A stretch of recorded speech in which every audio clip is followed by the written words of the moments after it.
Welcome to Journaling, Journaling 101.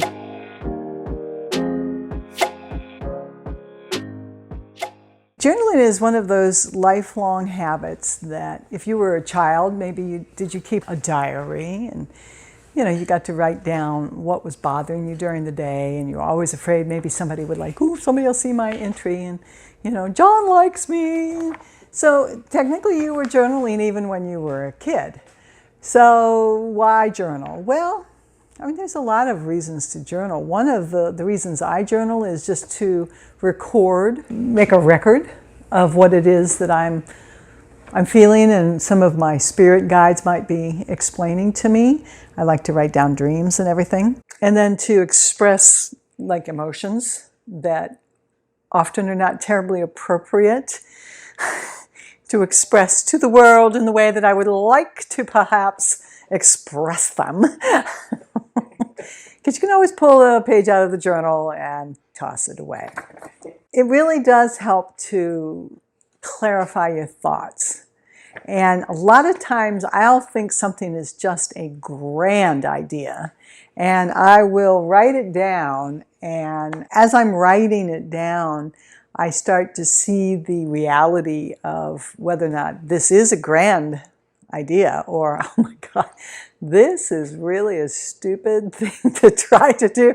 So it can help you not make mistakes before you actually commit to them financially, emotionally, and in order of your time. It really can help you release emotions. If you're going through something horrendous, whether it's a trauma or grief, a lot of times going to your journal and writing down how you're feeling, it's kind of a purging. You might even have just a journal to record your grief.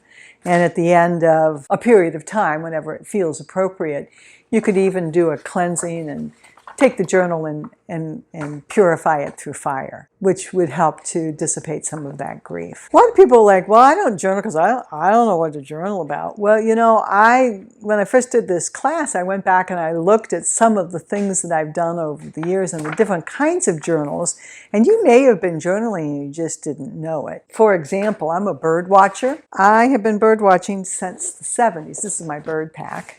And of course it has my field guide in it, and this is a field guide identification of birds of North America. And I don't know when I got it, but I think it was in the 70s, and it's been in the drink several times. And happily, apparently they anticipated that it would go into the drink several times, and so the paper doesn't like being wet, but it does dry out. Yeah, but a lot of my ink was not waterproof, so some of it's smeared. And to be honest with you, this isn't always the greatest guide anymore. There's lots of updated guides that are probably better, but because I've been keeping notes in here since the 70s, I can't get rid of it. So for example, let's say I see a double-breasted twiddledum for the first time.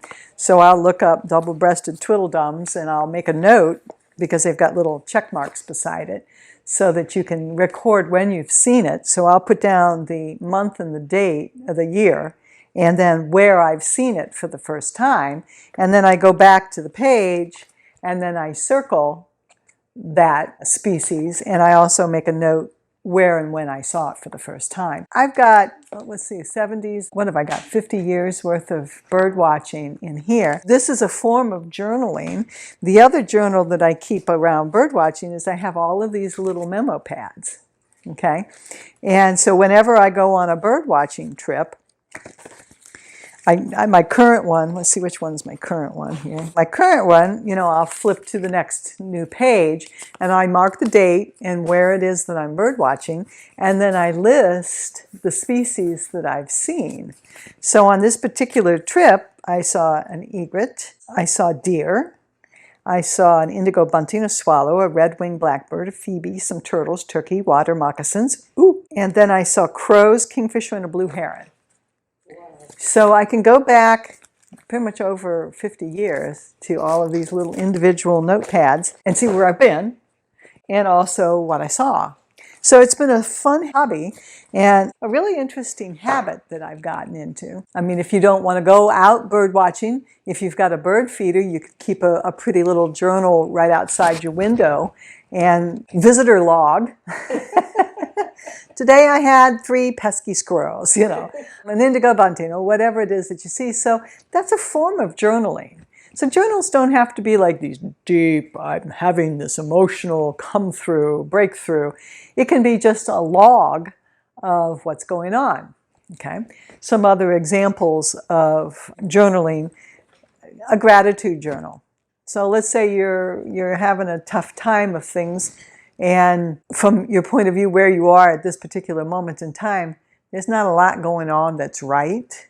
So one of the fastest ways to move through that kind of transition period is through employing gratitude. When we get into the frequency of gratitude, that's a very high frequency emotion, and that brings our frequency up.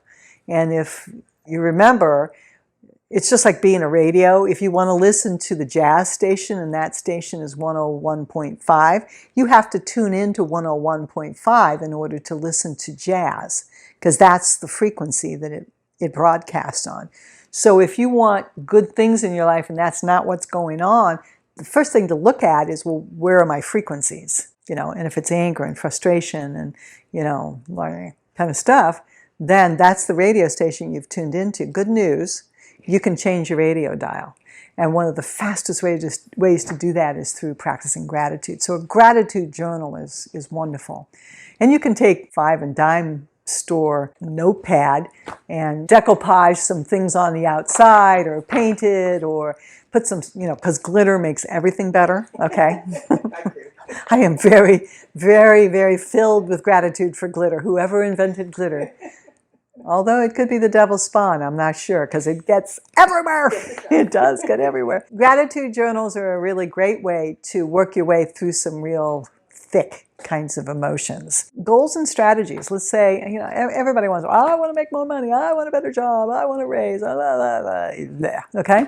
So what exactly is it do you want? Let's say you're working in a rather, stuck, dead-end type of a job, and you would like to earn more money. Yeah, there's some responsibility of the company to pay you what you're worth, pay you at a level playing field for what that job pays in this market to help you keep up with cost of living increases.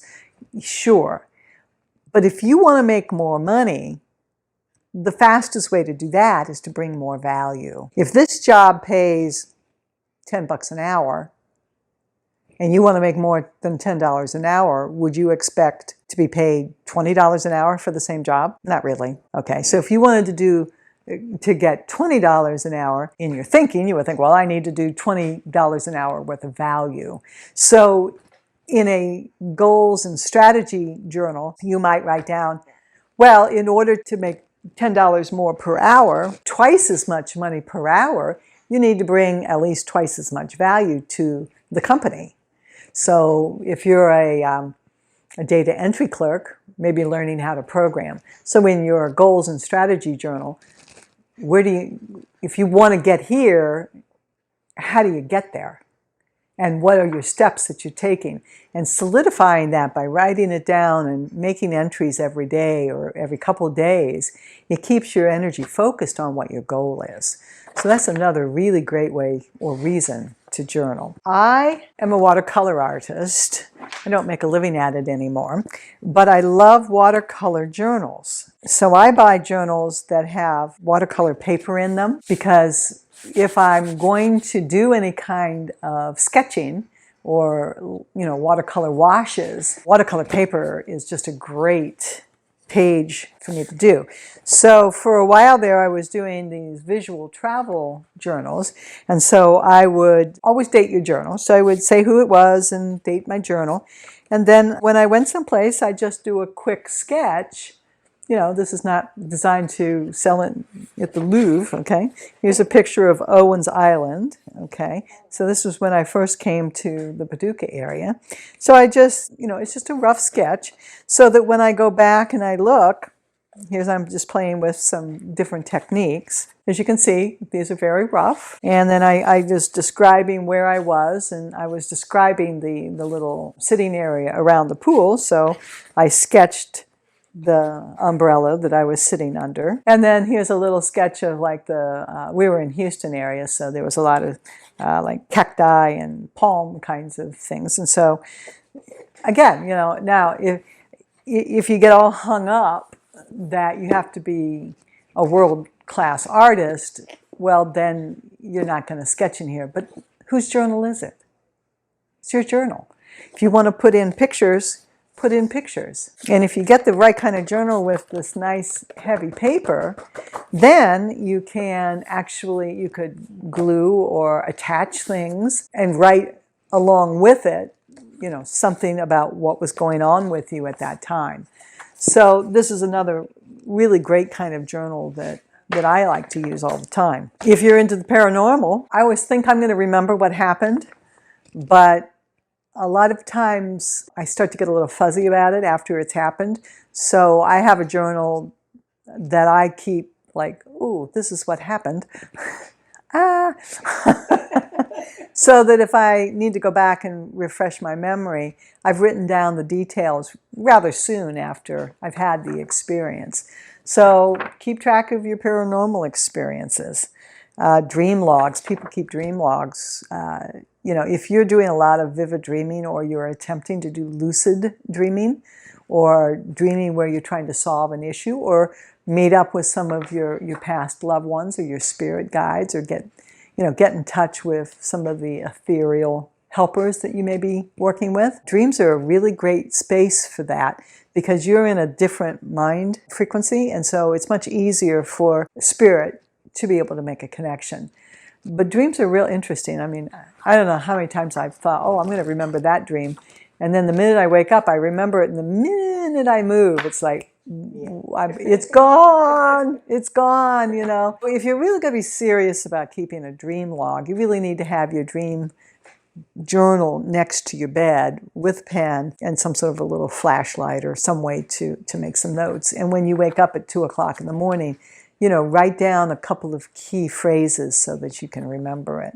But dream logs are really excellent if you are trying to interpret what is going on. And and I go through periods of time where I don't have a lot of dreams that I remember, and then I'll have like 5 or 6 dreams that are similarly themed, and I'm really clear that Spirit's trying to tell me something, and so I'm like, oh, I guess I better really pay attention to this. And so I'll start writing them down to analyze them. And in my regular journal, I often have dreams written down and then what I perceive to be interpretations of it. Okay. If you're Wicca or you're doing spells, it's called Book of Shadows. Keep your spells in there. Or keep your recipes if you're a cook. Or if you're a gardener, keep the conditions that make your rhododendrons grow the best. If you're in a relationship, then hopefully you're not doing things that are undercover. My husband keeps journals, and I don't go through his stuff. It's just a level of privacy that we have a great relationship, and if he needs to share something with me, he tells me. I think it's like dance like there's nobody watching, well, journal like nobody's going to read it. If privacy is an issue and it's really something that you need to write to kind of solidify how you're feeling about something, and you really want to get it off of your physical mind and just let it go, write it in its completion, okay? Tear that page out of the journal and destroy it, okay? Burn it in fire, say prayers, use sage, whatever you need to do, but then just release it and let it go. Get your materials. So do you have a journal that you like? They don't have to be real expensive. I like flip books. This is my current journal, okay? And I go to the art supply stores when they're having a sale. They usually do 40 or 50% off their sketchbooks. And they have the nice smooth paper that is heavier and can handle watercolor if I want to do a light wash on it. And so I don't know, I think they're $12.99 or somewhere under $15, and then you get them for half price. So they're under $10. I like them because they flip over, because when I write, I do this. So that's my preference, but some people like lines. I like the no lines because I'm a big writer and a sketcher, so I don't want lines in mine. But get one that you like. You know, if you're not using the ones that people gave you, then regift them. Are they doing you any good? No. Are you ever going to use them? Regift it. Go get yourself a new journal that you actually bought for yourself.